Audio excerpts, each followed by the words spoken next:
Hello friends, welcome to my YouTube channel go natural.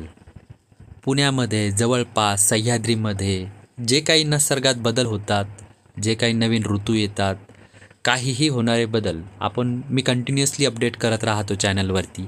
आणि आत्ता पावसाळा सुरू आहे 2022चा सप्टेंबर महिना आणि नदीला आला आहे पूर.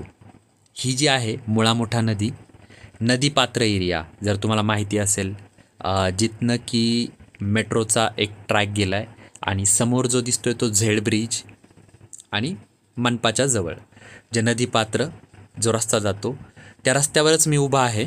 आणि अर्धा रस्ता तर पाण्याखाली ऑलरेडी गेला आहे आणि मी जिथं उभा आहे तिथपर्यंतच येऊ शकतो. हा जो दिसतोय हा मनपाकडचा पूल आहे, नवा पूल किंवा मनपाकडची साईड.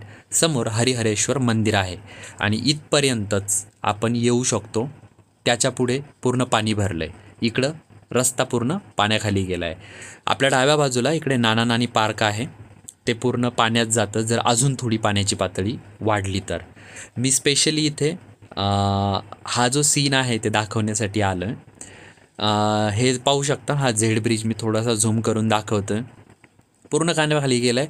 समोरचा भिडे पूल जो आहे ज्याच्यावरनं की आपण पलीकडे जाऊ शकतो जोशीवडेवाले किंवा जेम रोडकडे, तोही पाण्याखाली गेला आहे.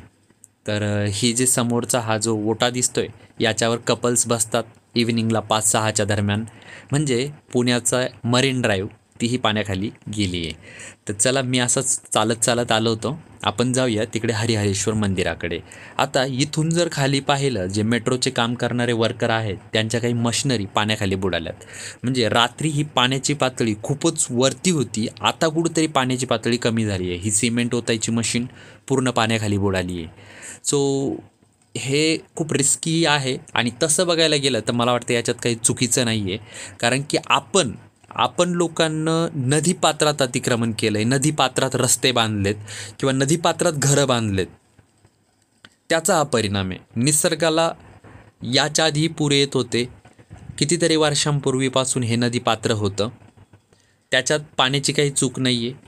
तेवढं पाणी येतच असतं. त्यामुळे नदीपात्रात आपण मंदिरं बांधली, नदीपात्रात आपण रस्ता बांधला, त्याचा हा परिणाम आहे. आपण हरिहरेश्वर मंदिराकडे जाऊया. तिकडे जर जातो आपण मंदिराकडे तर तुम्हाला दिसेल की मंदिराला चिटकून पाणी भरलं आहे. जी पातळी आहे ती हरिहरेश्वर मंदिराजवळ आली पूर्ण. तर अजून थोडा पाऊस आला तर मंदिरातही पाणी घुसू शकतं. आता आपण म्हणू शकतो पुण्यात एवढा पाऊस नाही आहे, पण वरती जसं की पानशेत, लोणावळा तिकडं पाऊस झाला की धरणं तिकडले फुल भरले की पाणी सुटतं, तिकडनं पाणी सोडावं लागतं आणि परिणामतः आपल्या इकडे पाण्याची पातळी वाढते. तर इथं समोर काही नोटीस लिहिलेली आहे, नदीपात्रात तुम्ही प्लॅस्टिकच्या पिशव्या, कचरा टाकू नका, नाही तर तुमच्यावर कायदेशीर कारवाई केली जाईल. तर ही आपल्याला माहिती आहे पुण्यातील लोकांच्या सवयी. पाणी आलं की रिक्षा धुवायला लोक पाण्यात घेऊन जातात, गाड्या धुण्यासाठी पाण्यात उतरवतात. आणि ह्या ज्या बाजूला तुम्ही कार पाहताय, याआधी असं झालं आहे की पाण्याची पातळी वाढली की ह्याच कार वाहून जातात, तरीही लोक इथंच नदीपात्रामध्ये कार लावतात. हे हरिहरेश्वर मंदिर आणि इकडनं हा रस्ता, इथे कार लावतात. पार्किंग नाही आहे इथे, बट तरीही लोक इकडे पार्किंग करून जातात.